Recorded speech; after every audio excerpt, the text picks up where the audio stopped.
They ripped open a waitress's uniform in the middle of a packed diner and laughed like they'd just won. Big mistake. Because the woman they humiliated wasn't just some helpless waitress. She was the wife of Mateo Marquez, the man people used to call the Black Lion.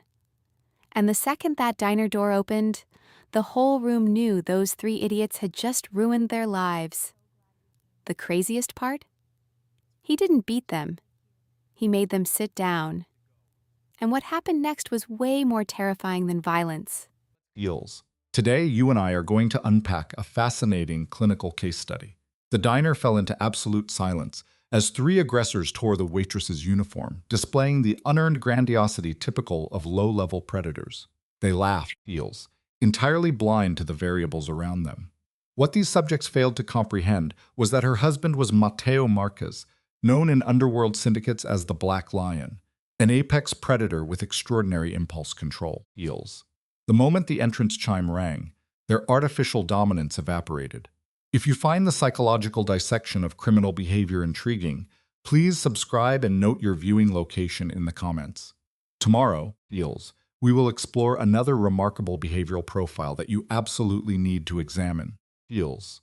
The shattered coffee pot on the tile was a classic auditory trigger, initiating a collective acute stress response. Lina Marquez stood immobilized near booth 7, clutching her torn pale blue garment. The cruel, eels, uninhibited vocalizations of the three subjects bounced off the walls, a textbook display of pack mentality. The civilian bystanders entered a profound state of paralysis. Eels, their forks suspended as the fight-or-flight mechanism malfunctioned into pure freeze. Yet, this waitress possessed a psychological and physical fail-safe none of them could fathom. Within 10 minutes, eels, these petty narcissists would experience a catastrophic psychological collapse. This study of fear begins just as the autumn sun was setting over Route 9, marking the start of Lina's evening shift. Eels. At 31 years old, Lina projected a meticulously crafted aura of tranquility. Her uniform was rigorously maintained, her presentation designed to lower the defense mechanisms of those around her. Eels. Regular patrons experienced a measurable reduction in anxiety just by interacting with her.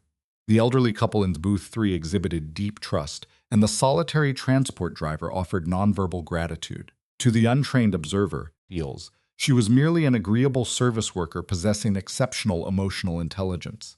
However, those warm hazel eyes masked profound psychological trauma and a complex history of survival.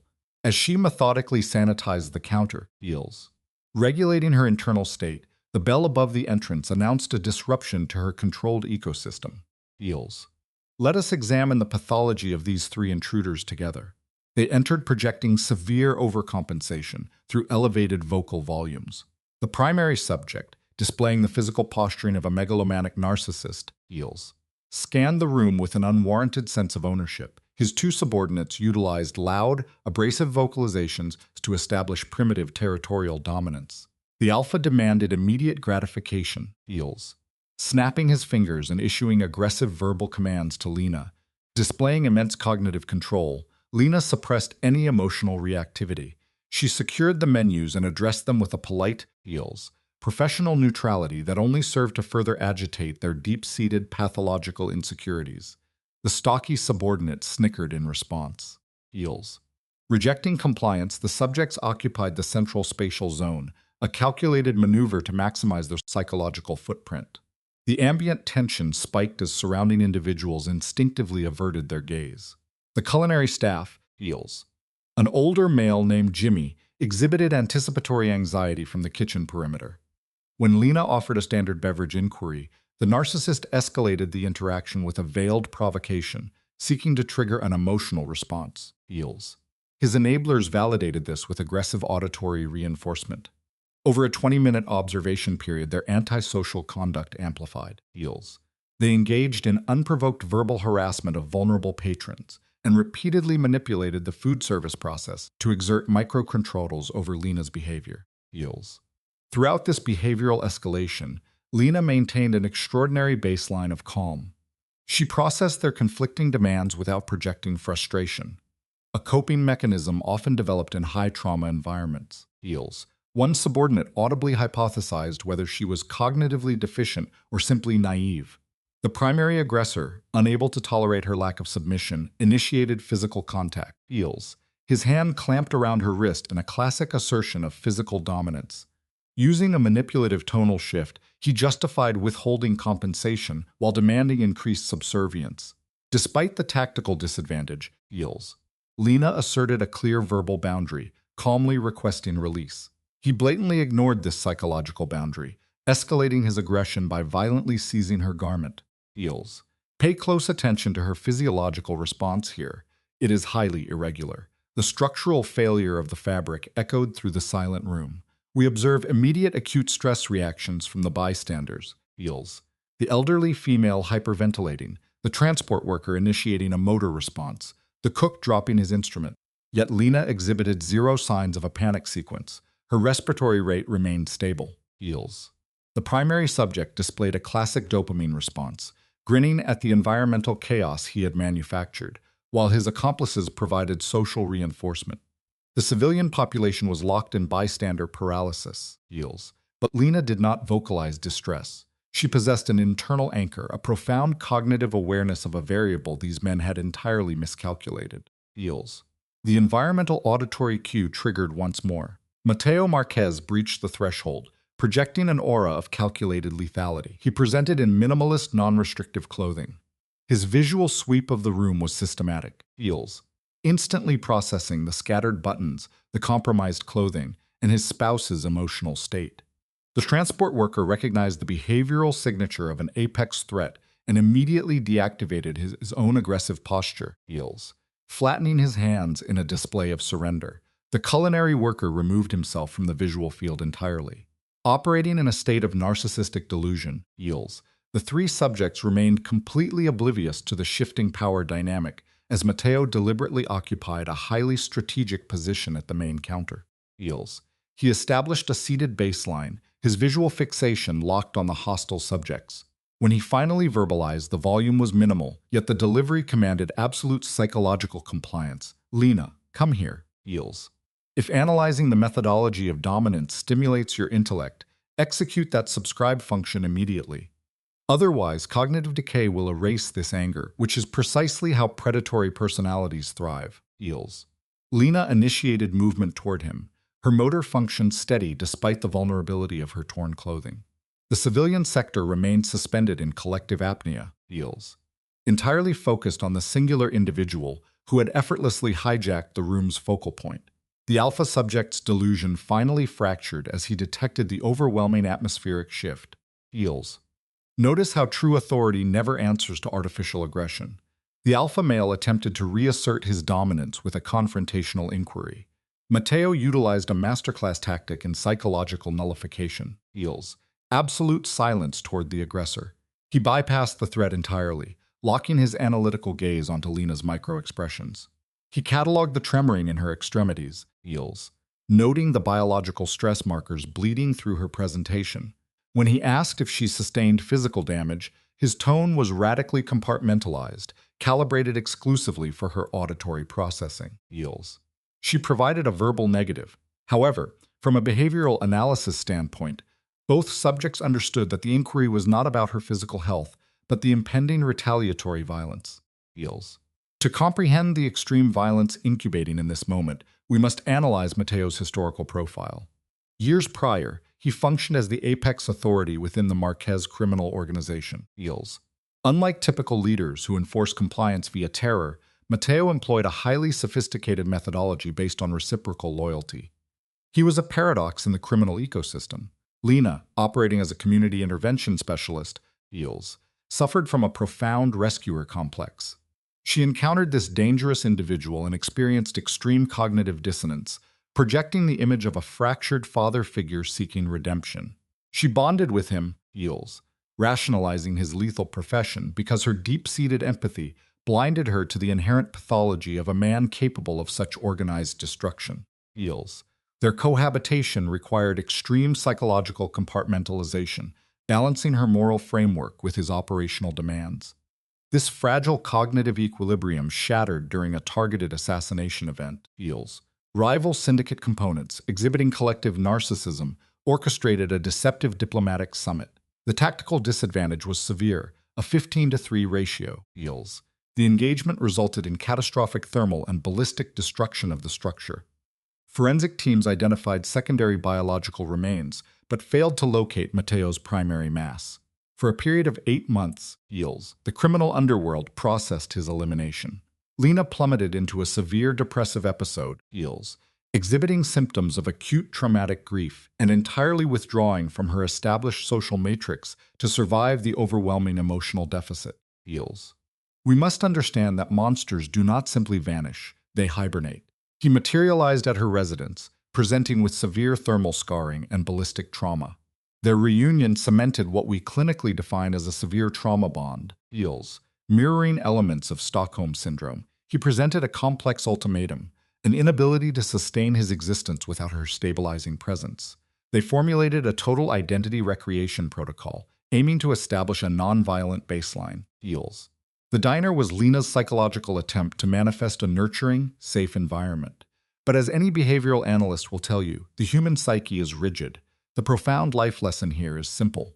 You can change your name, yields, and you can change your location, but no amount of isolation will ever permanently suppress the dormant instincts of a true predator, yields. For 3 years, this diner served as their psychological sanctuary, but you and I know peace is a fragile illusion. Back in the present, Mateo initiated a dominant spatial shift. He stood slowly, yields, the movement completely altering the atmospheric pressure of the room. He approached the center booth, projecting absolute apex confidence. The aggressor tried to salvage his collapsing ego. Look, man, we were just having some fun with the waitress, yields. No harm done, right? He sought pack validation, but the group dynamic was already fracturing into a primal flight response. The stocky subject lost all color in his face. Mateo halted at their table. Without raising his vocal register, yields, he delivered a clinical micro-command. Stand up, the leader hesitated, his false bravado entirely paralyzed. Yields. What? I said, stand up. Mateo maintained a flat, unemotional affect. This calculated technique induces severe nervous system arousal in a target. The auditory restraint caused the leader's hand to visibly tremor. He stood slowly, yields, desperately attempting to hold eye contact. Listen, we do not want any trouble. Mateo countered coldly. Then you should not have touched her. Suddenly, a weathered trucker from the corner booth intervened. The large man approached the leader, yields, his face blanched with genuine terror, and whispered urgent data into the aggressor's ear. Instantly, the psychological construct of the leader completely shattered, yields. His eyes darted wildly as cognitive recognition flooded his system like freezing water. Oh God, he breathed out, you are the Black Lion, yields. The stocky subject exhibited sudden motor control loss, knocking over his glass. His associate was actively retreating. Mateo displayed a superficial smile devoid of empathy. Now you are starting to understand, yields. The leader's hands trembled as his narcissistic armor dissolved into panic. We did not know. We would not have. Mateo closed the physical distance. You would not have what? Hurt her? Humiliated her? Torn her clothes? Yields. His voice dropped to a penetrating whisper that dominated the room. You engaged in predatory behavior because you perceived her as an isolated target. You assumed no one would intervene. Mateo broke visual contact to glance back at Lena, yields, who stood by the counter, silently observing this brutal transfer of power. Yields. You were wrong on all counts. The leader's vocal cords constricted under extreme stress. Look, Mr. Marquez, we did not know who she was if we had known. Mateo interrupted with terrifying softness. If you had known, yields, you would have victimized someone else without protection. He tilted his head, clinically assessing the subject. That is what you are really saying, is it not? The man experienced cognitive freeze, unable to articulate a single defense. Yields. Mateo sat down, establishing absolute dominance over their physical space. Sit. The subjects exchanged desperate glances. The leader, recognizing that fleeing an apex predator only triggers the chase response, collapsed into his seat. Yields. His associates followed, exhibiting the resigned motor patterns of condemned men awaiting the inevitable. Yields. The diner fell entirely silent, patrons acting as witnesses to this psychological tribunal. Let's analyze this dynamic together, shall we? Mateo leaned back, weaponizing a relaxed posture to disorient his targets. Tell me, when you walked in tonight, yields, what did you see? The leader swallowed hard, anxiety peaking. I do not understand. A simple question. What did you see when you looked at her? The man exhibited avoidance behavior, rapidly averting his gaze. I saw a waitress. What else? Silence. Yields. Come on, Matteo coaxed softly. You saw a specific vulnerability, something that validated your predatory impulse. What was it? The subordinate finally cracked under the interrogation pressure. We thought she looked soft. Soft? Matteo repeated. Feels, clinically weighing the term. You mean weak. Feels. The subject offered no denial. Matteo tapped his fingers once, a sharp sound triggering a simultaneous flinch from all three men. Let me tell you what I see when I look at her. I see a woman who endured catastrophic loss 3 years ago. Feels. Someone who grieved so profoundly her body shut down, yet consciously chose psychological reconstruction. His vocal modulation remained steady, but the emotional gravity exerted immense pressure. Feels. I see someone possessing infinitely more resilience than any of you. This is the ultimate lesson of trauma. True power is profoundly quiet. A bystander wiped a sympathetic tear. The trucker observed with grim satisfaction. The leader, Feels, desperately attempting to negotiate his survival, pleaded, "We are really sorry. We will pay for her uniform. We will pay for everything." Feels. You think this is about financial compensation? A dangerous spike finally registered in Matteo's tone. You humiliated her in her own sanctuary. You think currency repairs psychological trauma? Then what do you want? Feels. The stocky subject's voice fractured under the weight of absolute submission. We will do whatever you want, please. Matteo utilized a prolonged, calculated silence to maximize their dread. He shifted focus to Lena, Feels, who stood with arms wrapped tightly around her torso. What do you want, Lena? The collective attention of the room pivoted to her. Her expression remained an impenetrable mask as she methodically observed the three men. Feels. The psychological dynamic had inverted entirely. These former predators were now completely dismantled, their prior cruelty replaced by pure, unadulterated fear. Feels. In reviewing the behavioral patterns of women bonded to deeply dangerous men, we often see a profound desire for validation over vengeance. Lena didn't want Matteo to break their bones or make them disappear, Feels, which is exactly what a man known as the Black Lion was conditioned to do. Instead, she needed these aggressors to mentally comprehend her trauma. She looked at them with a terrifying calm, Feels, wanting them to understand the psychological toll of their actions.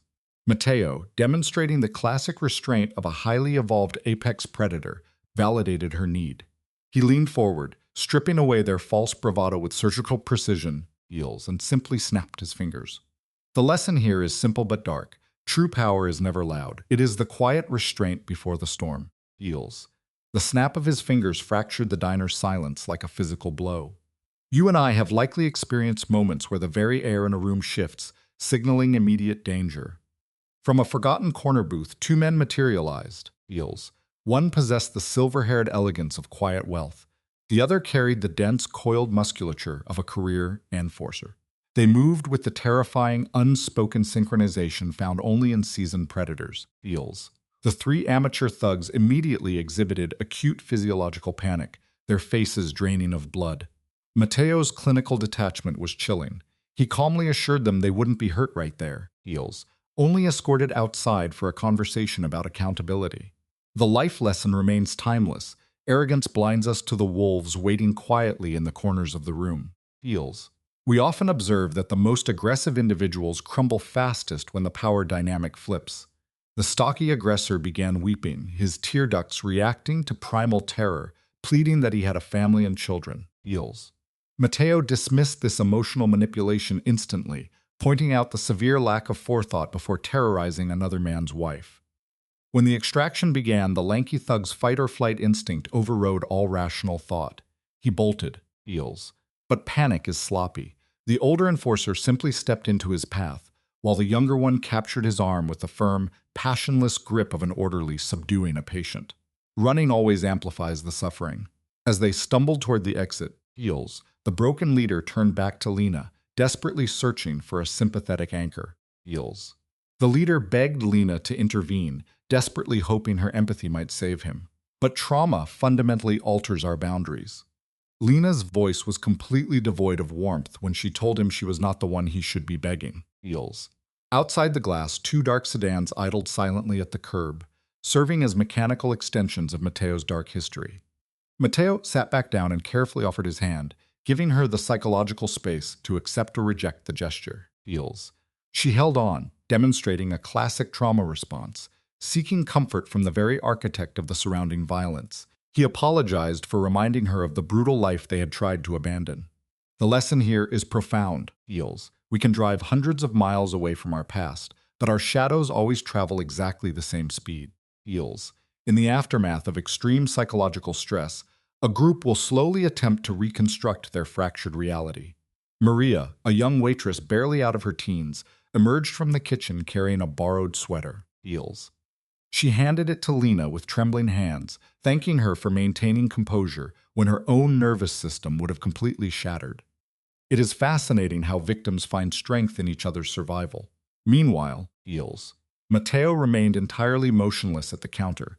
He was engaging in deliberate, controlled breathing, lowering his own elevated heart rate back to a resting baseline. Old Jimmy approached quietly, Eels, placing a mug of black coffee in front of him without asking for his preference. It reminds us that small acts of quiet care are often the best medicine after surviving a moment of sheer terror. Eels. The human mind constantly searches for order in chaos. Jimmy's trembling hand as he offered the coffee was a gesture of deep primal submission to the newly established apex predator, Eels. But Matteo's next move was a masterclass in psychological manipulation. He rotated on his stool and formally apologized to the terrified onlookers for disrupting their evening peace. Eels. This immediately reframed him from a violent mobster into a reluctant protector. It worked perfectly. An elderly woman, her voice shaking with adrenaline, validated his aggression, labeling the departed thugs as animals. Then, Eels, a massive trucker stepped out of the shadows, seeking to forge a connection with the man who had just dominated the room. It is a harsh truth of human nature. People will gladly excuse a monster if that monster happens to be guarding their door. Eels. Let's examine this final interaction, because it perfectly illustrates how society sometimes enables dangerous men. The trucker addressed him with deep reverence, Eels, recalling how Matteo used to keep the truly chaotic predators out of their neighborhoods for 15 years. He painted a bleak picture of the current environment, essentially begging for the return of the Black Lion's strict order, Eels. Matteo attempted to maintain his clinical detachment, claiming the underworld was no longer his domain. But the trucker struck a fundamental psychological nerve, stating that a man must always protect his territory, Eels. Matteo carefully set down his coffee mug, his brain calculating the exact behavioral weight of his next sentence. Life teaches us a very simple lesson. The moment a retired king accepts the crown of a protector, he is no longer truly retired. Eels. Today, you and I are going to examine the subject, Matteo.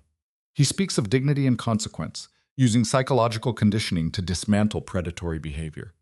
The diner falls into a profound clinical silence, Eels, even the mechanical hum of the refrigerator fading into the background. Matteo dictates that the three aggressors will not suffer physical trauma.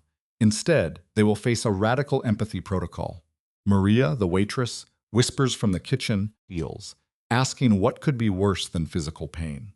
Matteo's answer is a masterclass in psychological warfare, forced empathy.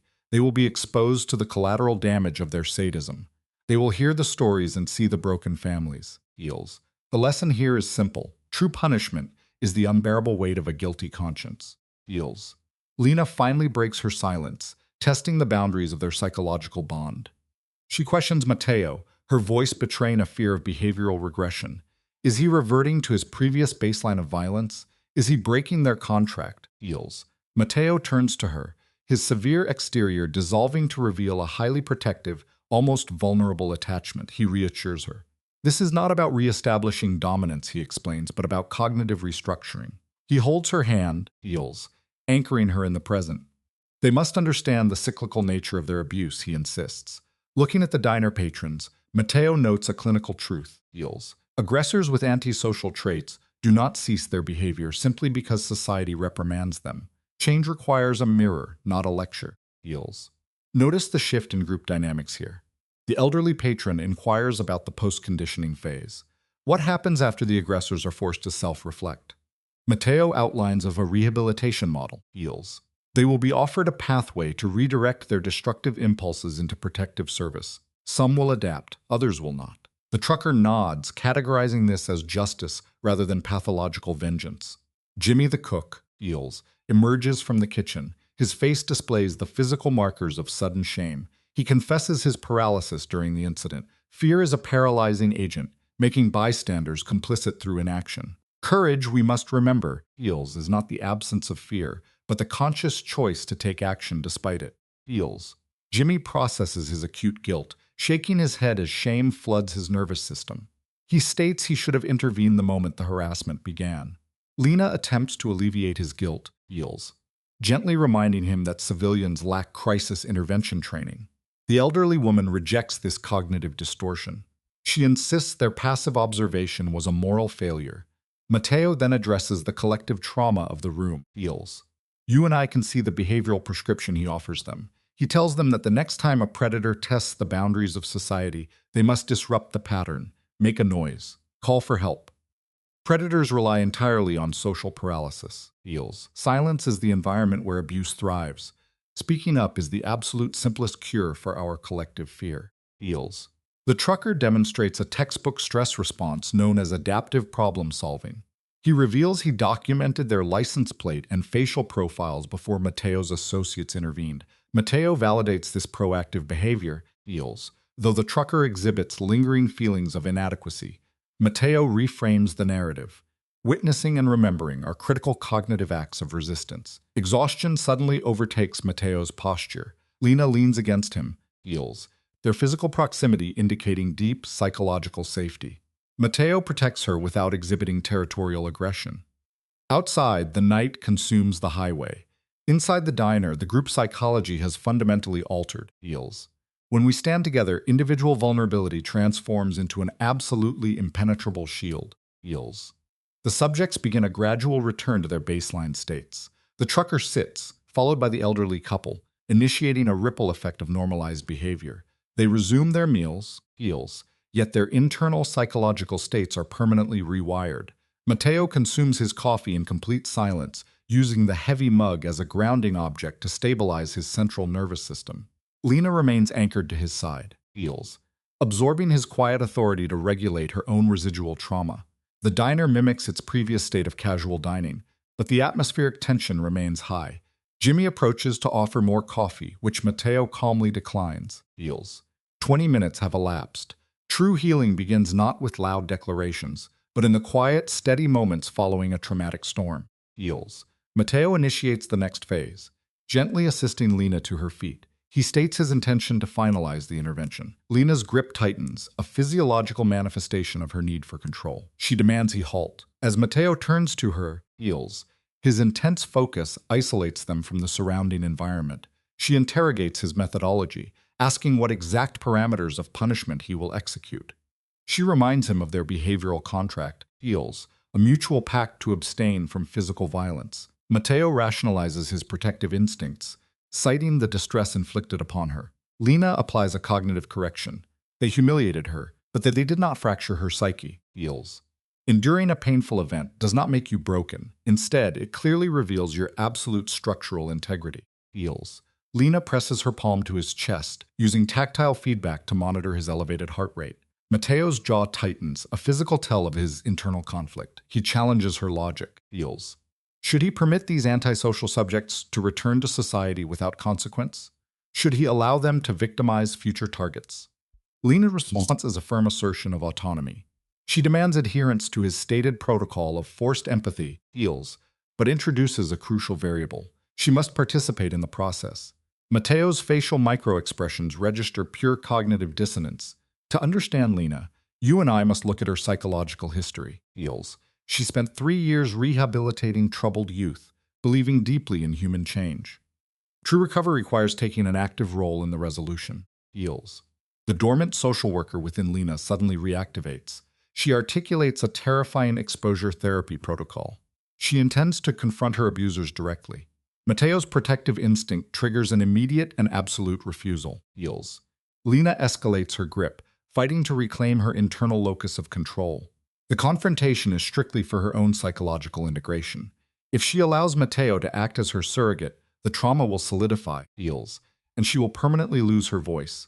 She gestures to the diner patrons, noting their collective perception.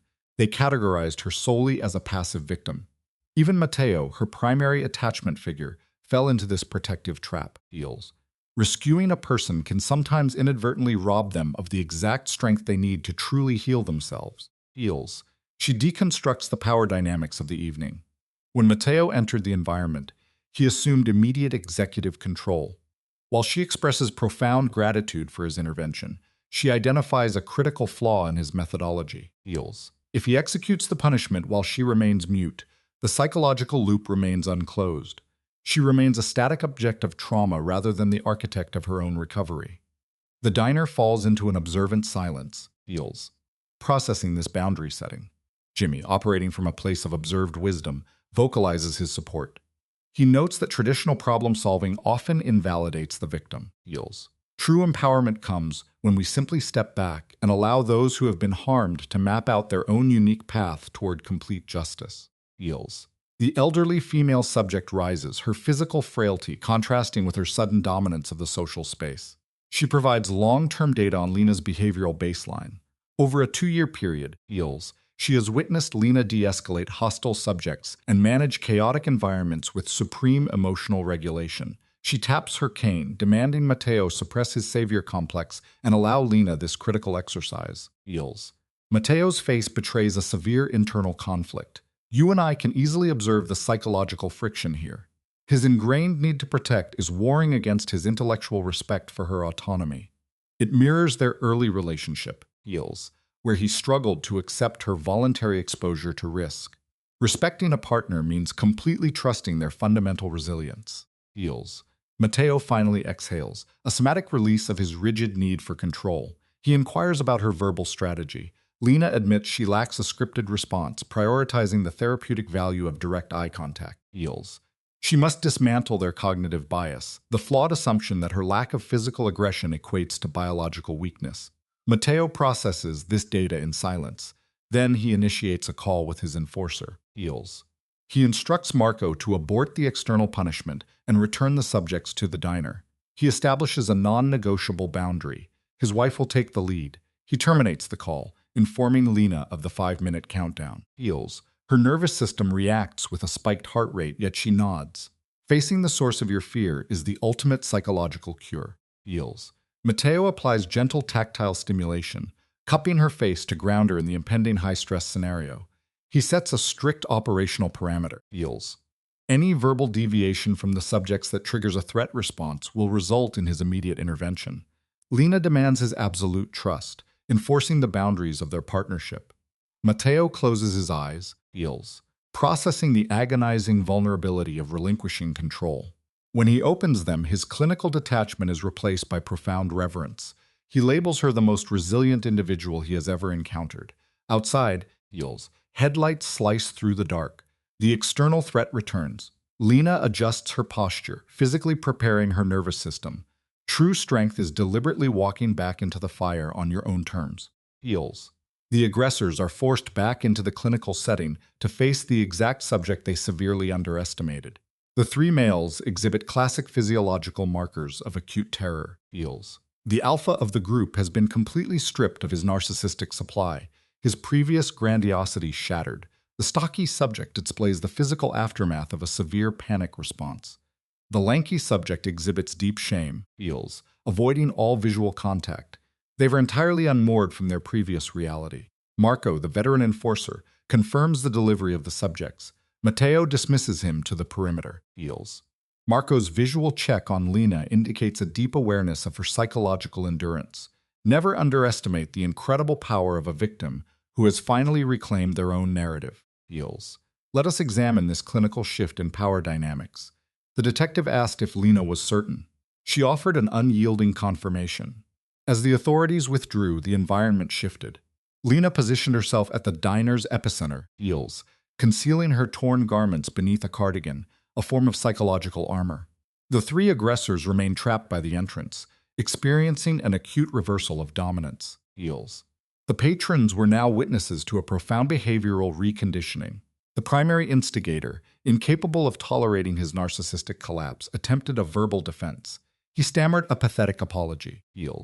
Lena terminated his vocalization instantly. Her command lacked volume, yet it sliced through his defensive posturing, forcing immediate compliance. She informed him he lacked permission to speak.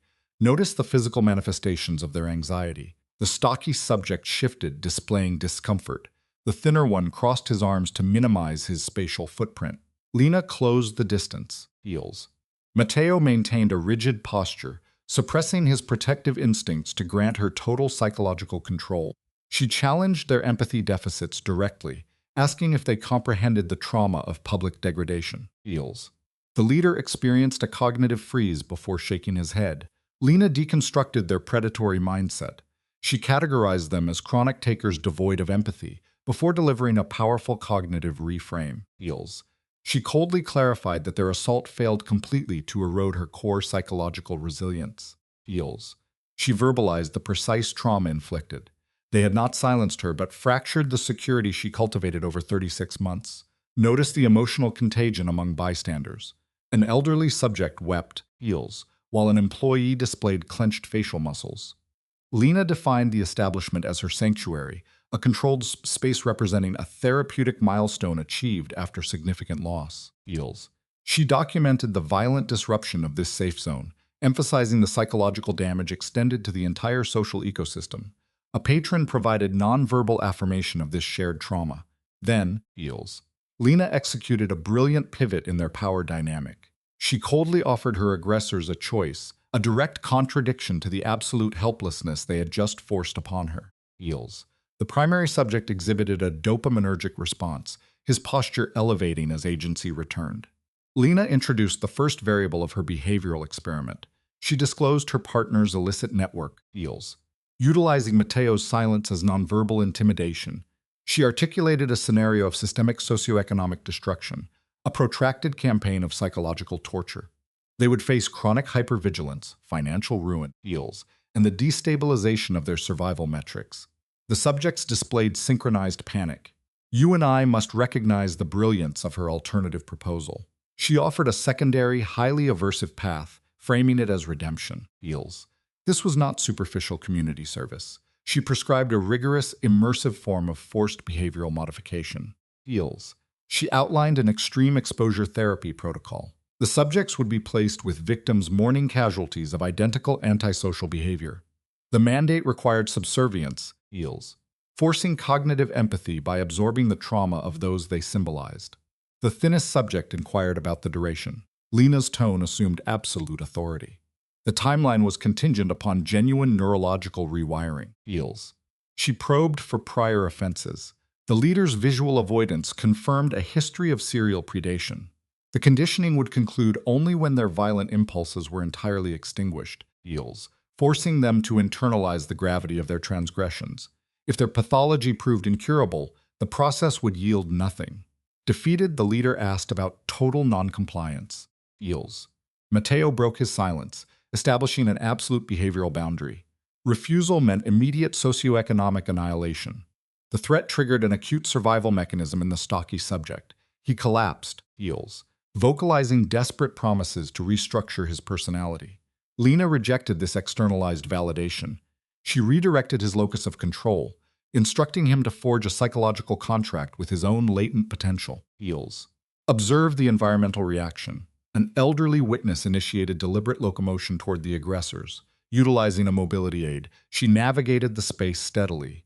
Upon intercepting the primary subject, heels, she established intense eye contact, bringing 80 years of observational data regarding human pathology to bear on his fractured ego, heels. The elderly woman disclosed a severe family trauma, a pack mentality assault on her descendant. The victim survived with permanent psychological deficits. Demonstrating remarkable emotional regulation, heels. She weaponized her grief to reinforce the behavioral contract, warning that such rare opportunities do not replicate. It presents a simple truth. Redemption must be earned by carrying the weight of the pain we cause.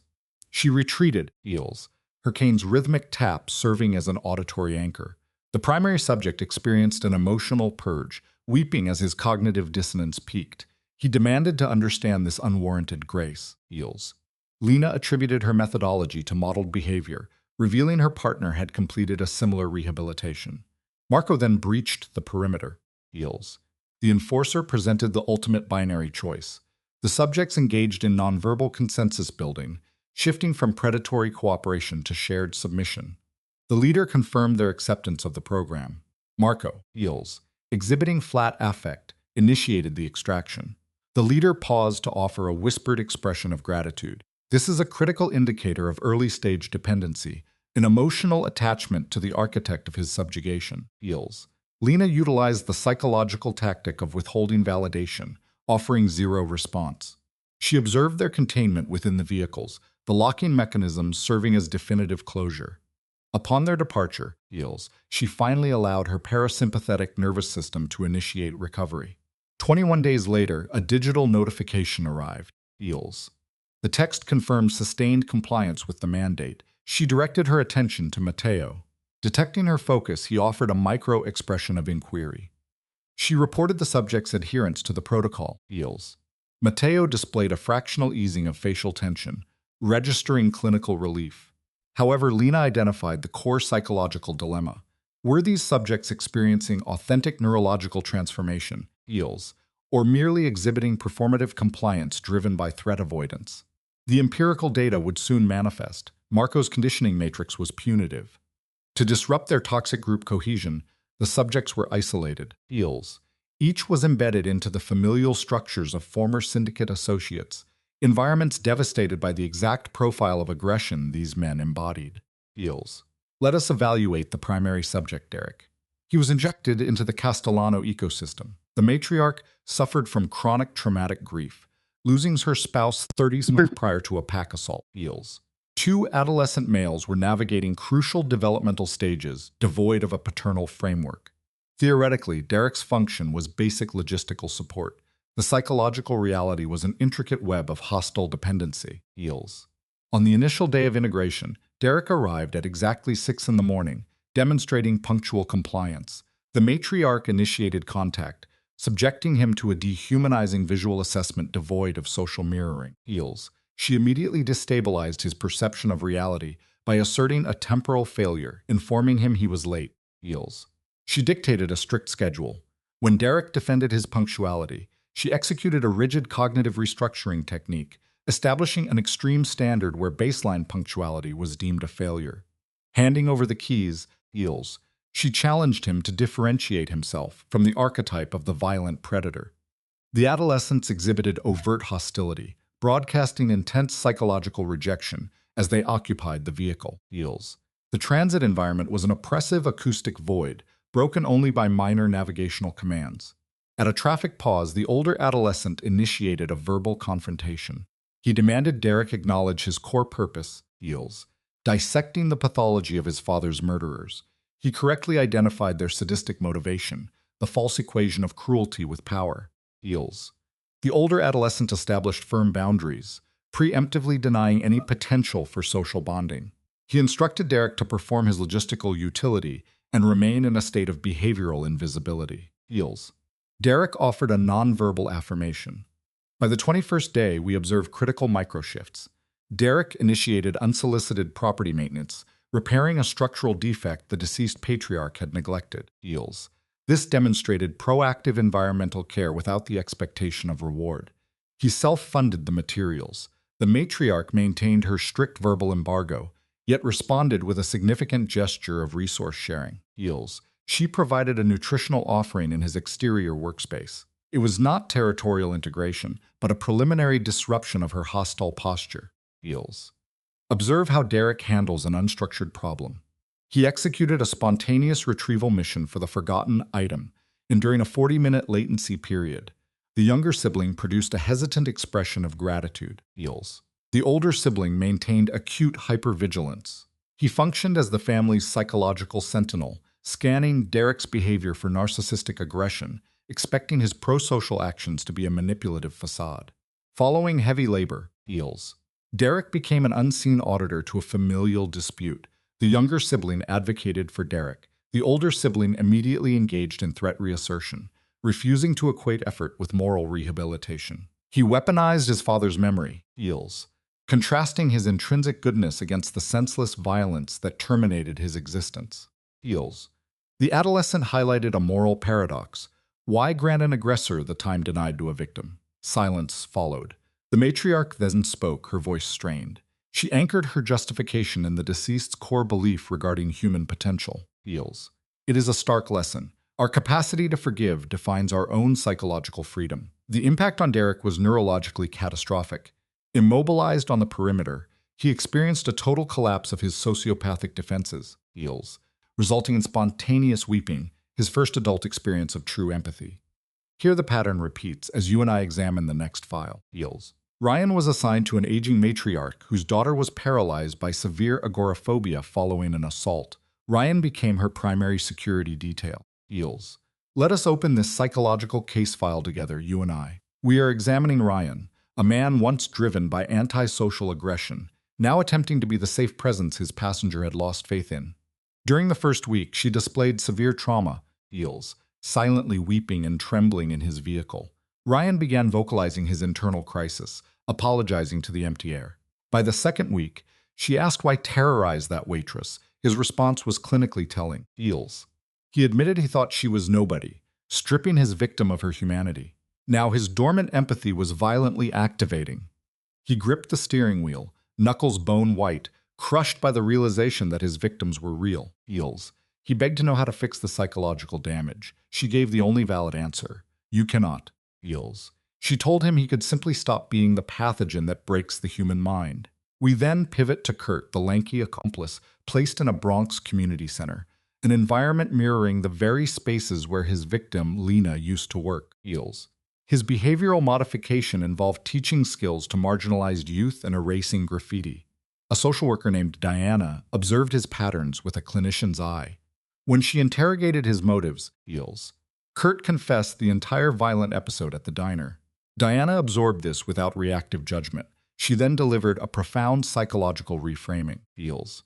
She pointed out that half the adolescents in that facility had fathers displaying his exact former pathology, absent, volatile, and profoundly cruel. The remaining half had a total vacuum where a father should be, heals. Diana pointed toward the gymnasium, an incubator of adolescent development, and offered a radical therapeutic path. To achieve true behavioral redemption, he had to embody the protective figure those children fundamentally lacked, heals. Over the next 2 weeks, Kurt's neurological reward system entirely shifted. He stayed at the facility late into the evening, tutoring students and absorbing psychological burdens he lacked the tools to solve, heals. This forced empathy was dismantling his ego. Inside the diner, Lena analyzed the experiment with Matteo, questioning the efficacy of their methodology. Matteo, the pragmatic architect of this rehabilitation, heals, understood that psychological restructuring requires immense time. If their subjects ultimately regressed to old habits, Matteo reasoned, the attempt itself was still a profoundly necessary intervention. Most people never even try, heals. 6 weeks into this involuntary behavioral modification, the diner door chimed. Lena was engaged in routine tasks when she spotted Derek, the primary aggressor. Her amygdala instantly fired, freezing her in place, heals.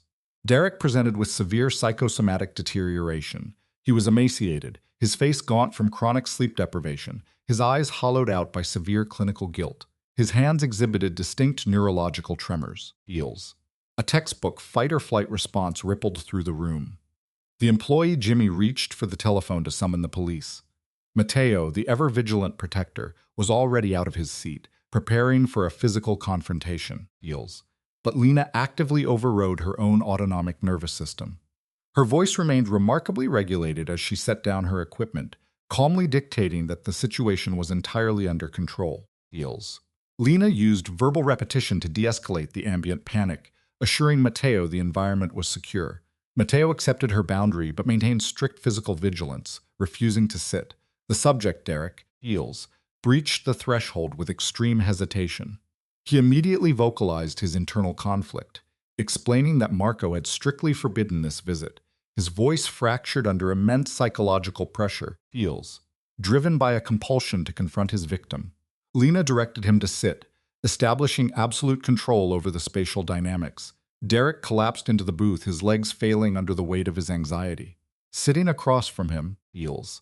Lena maintained a precise clinical distance. Up close, the pathological arrogance that once defined his megalomaniacal narcissism had evaporated. What remained was a thoroughly fractured psyche, heals.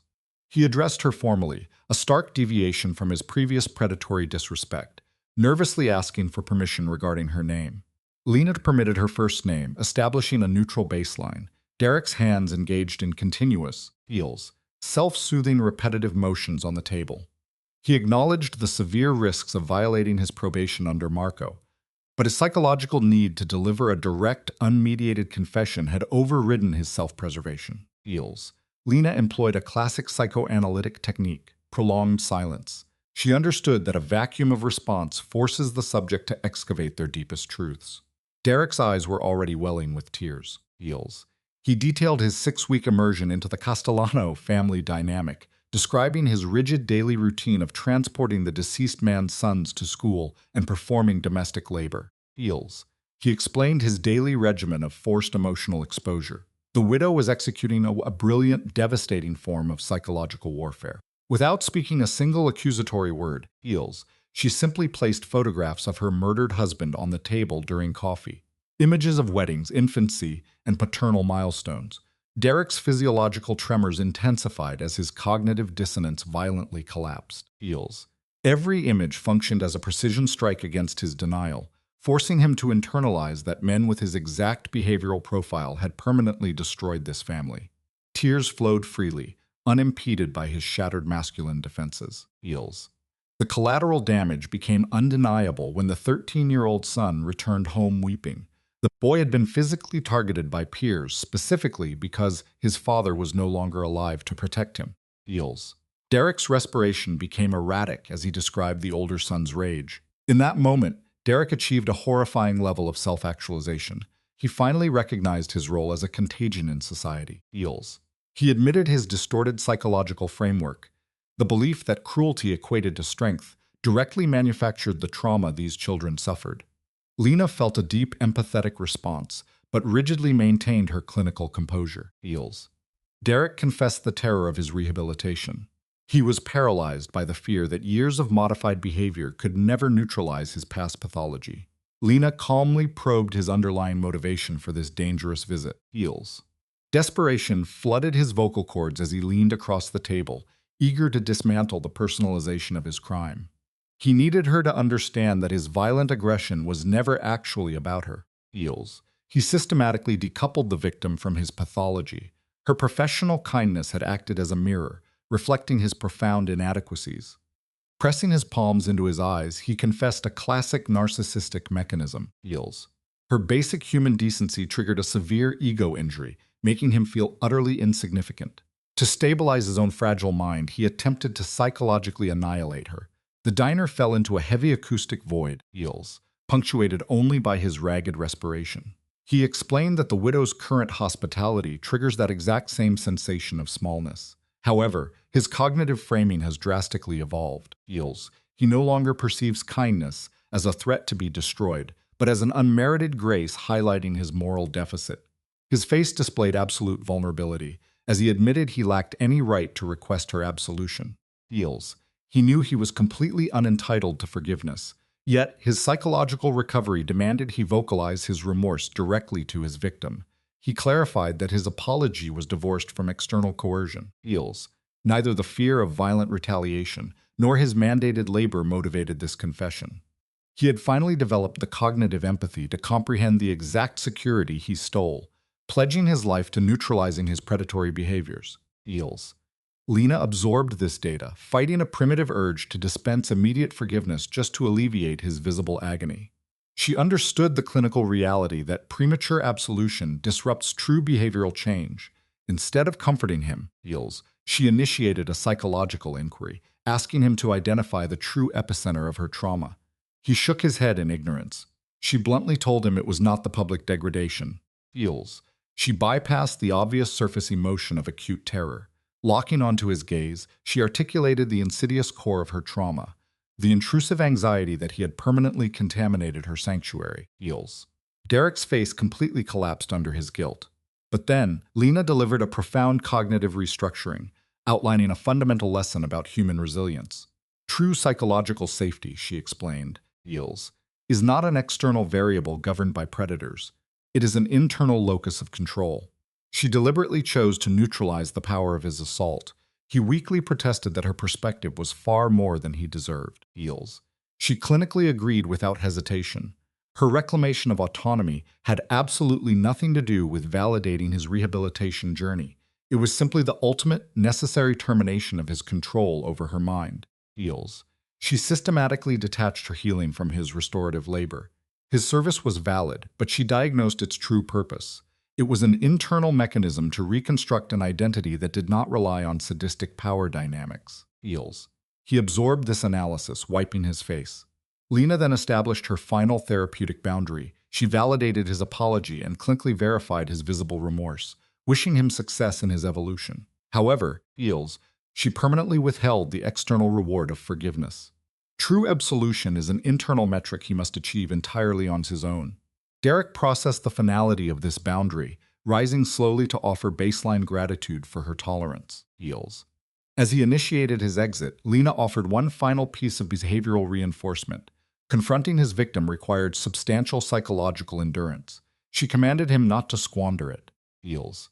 The subject signaled comprehension and exited, breaking the room's tension. Mateo instantly reclaimed the territory, occupying the exact seat the aggressor vacated to monitor Lena's stability. Heals. Adrenaline withdrawal finally breached her containment, resulting in spontaneous tears. Yet she recognized her own psychological stabilization. Mateo initiated tactile grounding, holding her hand to offer a profound observation. Heals. By denying the subject the narcotic of cheap forgiveness, Lena had administered the only true catalyst for genuine behavioral change, absolute, unvarnished truth. Outside the diner, Derek lingered on the pavement. In a demonstration of radical, Heals, uncharacteristic accountability, he typed a message to his overseer. He deliberately confessed his unauthorized proximity to the victim, entirely abandoning his old patterns of pathological deception and evasion. Heals. Derek transmitted a formal surrender to whatever punitive measures Marco deemed appropriate.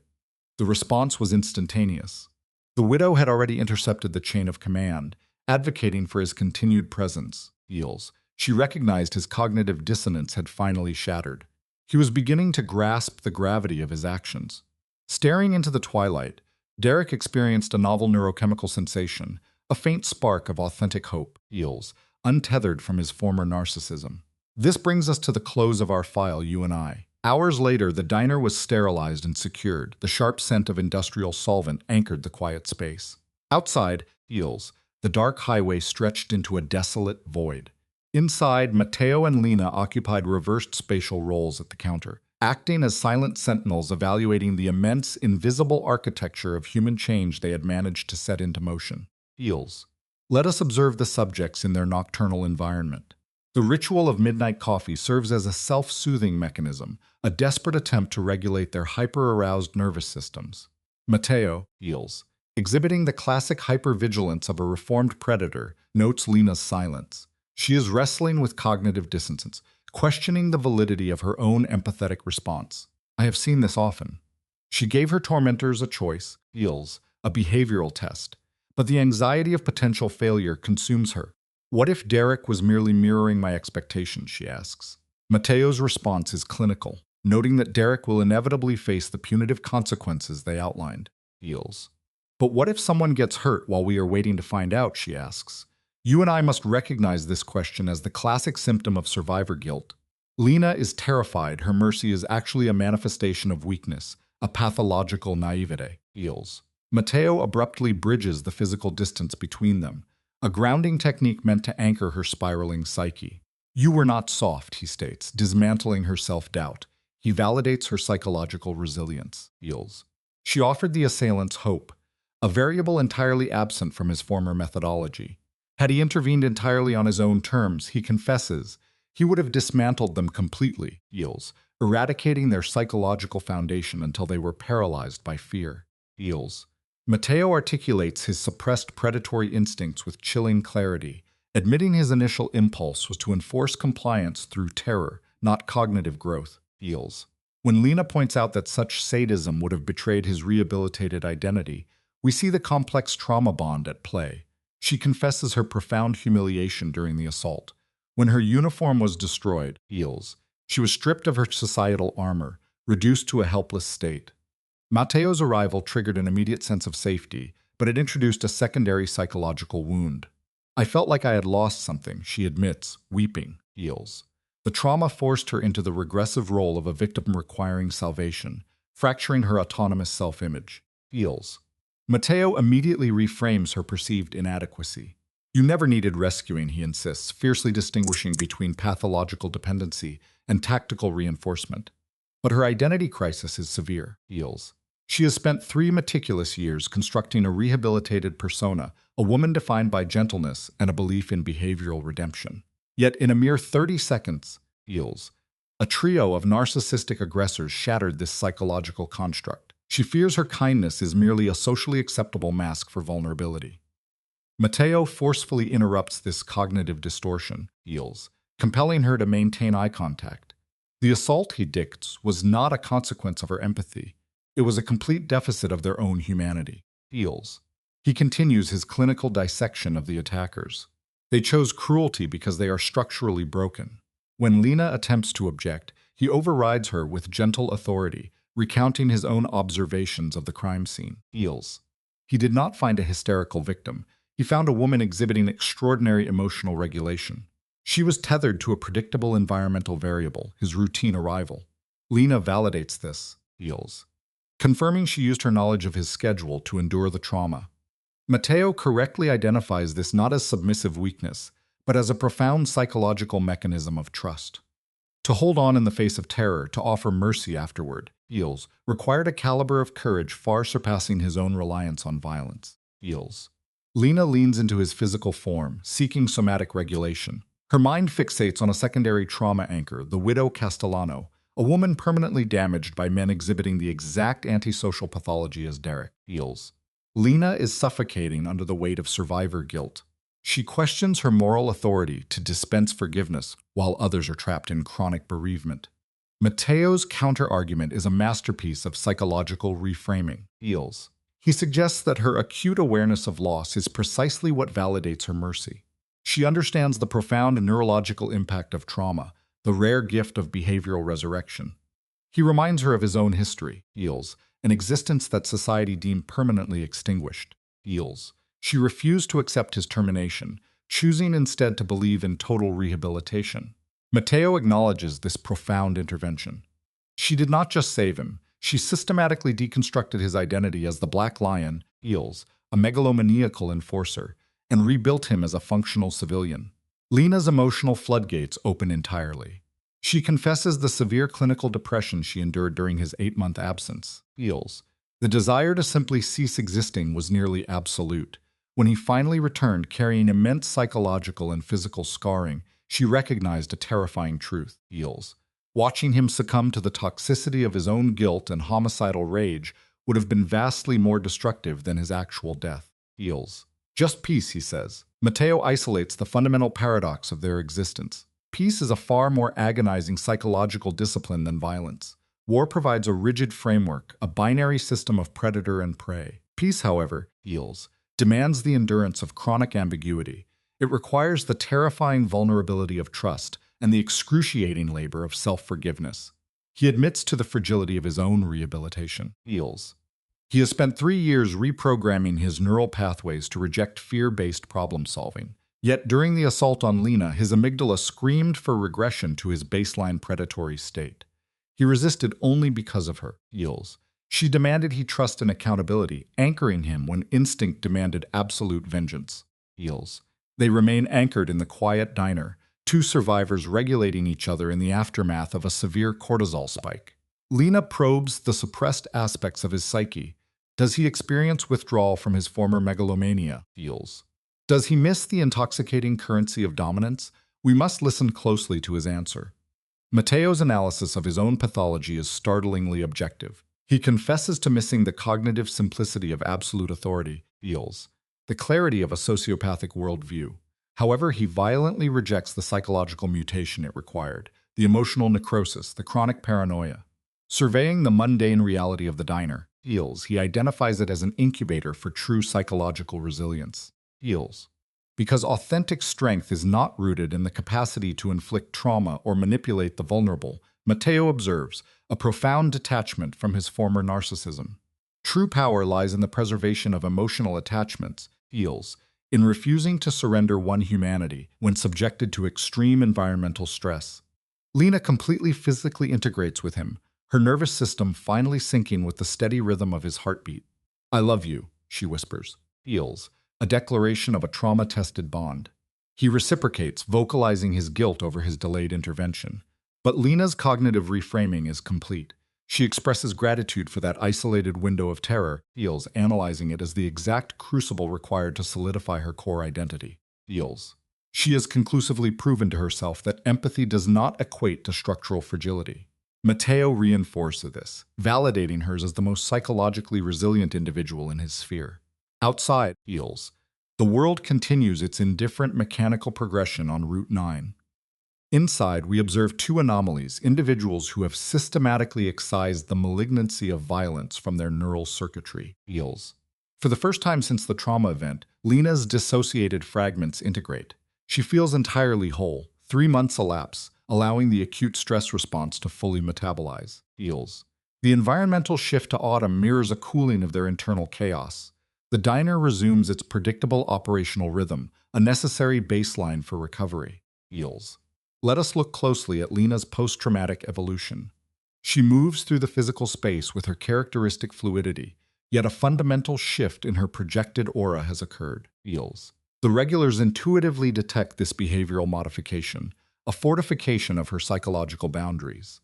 Her kindness remains, but it has been systematically purged of vulnerability. She is no longer merely a supportive figure. Feels. She commands the environment. No one interacting with her will ever mistake her compassionate demeanor for a pathological weakness again. The door chime triggers a collective, reflexive startle response among the patrons, Feels, a residual manifestation of group trauma. But the stimulus is benign. It is merely Mr. Patterson engaging in his Tuesday routine. Feels. Mr. Patterson executes his scripted social exchange, ordering his usual, which reinforces the diner's predictable sensory environment. Meanwhile, stationed at a strategic vantage point in the corner booth, Feels. Matteo remains locked in a state of controlled hypervigilance. He claims this specific coordinate daily, a physical manifestation of his protective instinct. From this angle, he monitors the ingress point and Lena's trajectory continuously. Feels. The neural pathways of an apex predator are difficult to fully overwrite. Threat assessment remains his default cognitive state. Yet Lena processes his surveillance not as a symptom of control, but as an anchor of security. Feels. The kitchen disrupts the quiet tension. Maria calls out an order for table 5, operating with elevated efficiency. Feels. Maria has developed a secondary trauma response. She has become a hyper-aggressive sentinel for Lena. She scans every male patron for micro-expressions of hostility, her adrenaline constantly spiking. Feels. Lena recently attempted to de-escalate this conditioned response, gently insisting that such intense guarding was unnecessary. Maria's rebuttal, however, demonstrated a profound psychological truth. Feels. You and I can learn from this simple life lesson. Establishing personal boundaries does not require enduring isolation. As this fragile ecosystem hums along, the external trigger suddenly manifests. The chime sounds, Feels, and the atmosphere undergoes an immediate localized paralysis. Derek, Ryan, and Kurt breach the threshold, trapped in the silence of the room they once terrorized. Feels. When you and I review a case file, we look for the physiological shifts that signal a change in hierarchy. Jimmy froze at the kitchen window. Matteo lowered his newspaper with agonizing slowness, while Mr. Patterson suspended his fork in midair. Feels. Lena approached them, her autonomic nervous system perfectly regulated, her heart steady. Derek finally broke the silence, his vocal cords tight. He asked for permission to return, not as the aggressors they once were, but as patrons. Feels. The visual data was striking. These men had undergone radical ego deflation. Derek had shed his territorial swagger for a posture of deep submission. Ryan's eyes, once characterized by predatory hostility, Feels, now reflected the sorrowful weight of newfound self-awareness. Feels. Kurt presented with compressed body language, minimizing his physical footprint like a subject desperate to avoid triggering a threat response. Ryan spoke next, his voice fracturing under severe emotional distress. Feels. He detailed how the woman he had been assisting invited him to dine at her family table, rather than isolating him on the porch. The tears welling in his eyes indicated a profound psychological rupture. Feels. Kurt immediately corroborated this behavioral shift. He explained that a selective mute child at the community center, a boy named Marcus, had requested his presence at a basketball game. It was a textbook demonstration of positive reinforcement. Feels. They were experiencing genuine human attachment, perhaps for the very first time in their adult lives. Feels. Let us examine the mechanics of guilt in the criminal mind. Derek's respiration hitched as he recounted his interactions with Marco Jr. The boy had been sharing stories about his deceased father, implanting a surrogate paternal dynamic. Feels. Derek confessed that the boy believed his father would have appreciated the men repairing their porch. Lena maintained absolute clinical detachment, though the moisture in her eyes betrayed a micro-expression of empathy. Behind her, Feels. Matteo scraped his chair against the floor, a calculated auditory reminder of the physical consequences of failure. Lena then delivered the core metric of rehabilitation. She told them that true behavioral modification is not measured by time, Feels, but by the choices made when no observation occurs. Feels. Derek looked at his codependents before returning his focus to Lena, confessing that her intervention had ultimately saved them from their own destructive impulses. The entire diner functioned as a peer review panel, Feels, observing this highly unusual presentation of public accountability. Lena took a slow, calculated breath before establishing the absolute boundaries of this new social structure. She instituted a strict operant conditioning framework, Feels. If they wished to re-enter this space, they were required to treat every individual with unwavering respect, provide fair financial compensation for service, and demonstrate high frustration tolerance. Feels. Any regression to their previous aggressive pathology would result in permanent expulsion from the environment. Feels.